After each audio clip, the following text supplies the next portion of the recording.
I didn't have to leave and uproot my children to go to school. I had my third child while I was at University of Wyoming, and it made it so that I could still be my number one hat, which is being a mom, and then I was able to be a student after that.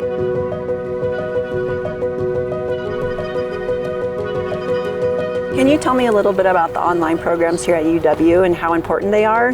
Certainly, they're critically important. We actually have 4 predominant programs. So we have CTE, which is Career and Technical Education.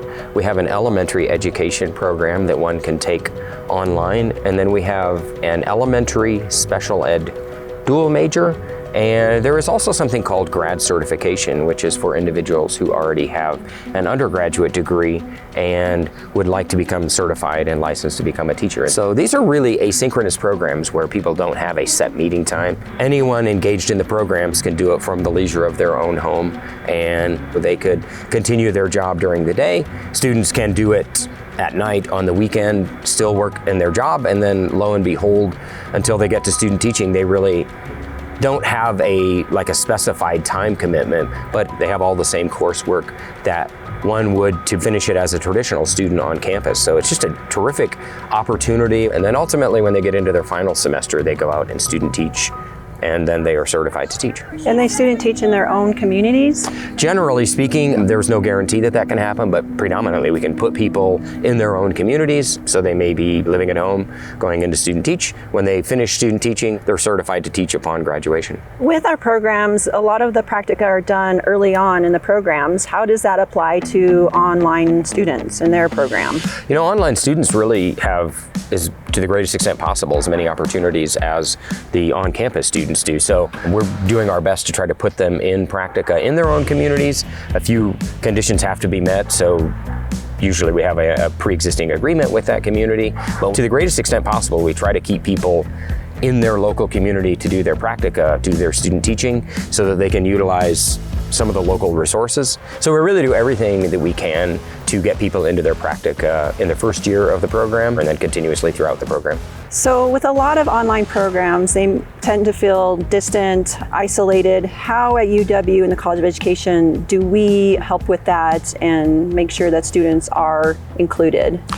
I think that's where the University of Wyoming is fundamentally different than so many of these other online programs, because the idea is actually to provide as many vehicles for students to feel like the local on-campus community, but do it from the comfort of their own home. And we have Zoom advising, we have mentors early in the process, and just as many other things that we can to mimic what is actually offered on campus. What is the sense that you are getting from students from our online programs?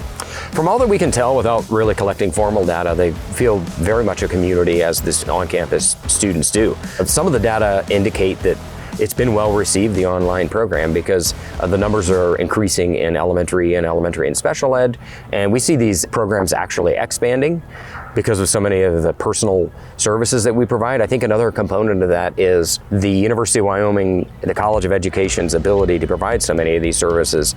And one of the things that speaks well of that is, whether it's a professor, whether it's folks in advising, the ratio that we have of students to folks on campus. So what is the student to teacher ratio in the online programs?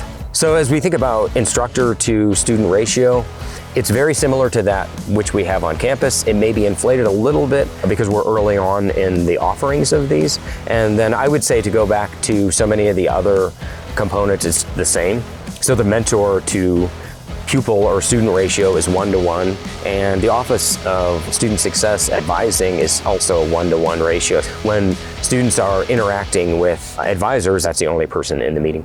How much time do students get with their advisors and their instructors in the online program? We'll find some students on campus and online desire a little bit more interaction with their advisors and their professors.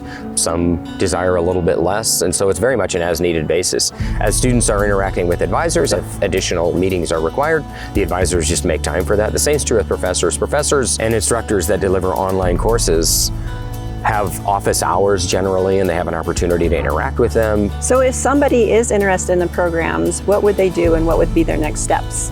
Great question. So because of our emphasis on delivering asynchronous programs and online programs for the four aforementioned programs, we just encourage people to go online to the College of Education website and The programs are pretty carefully explicated on there. Any questions at all, I would say to contact the Office of Student Success and see how they can help.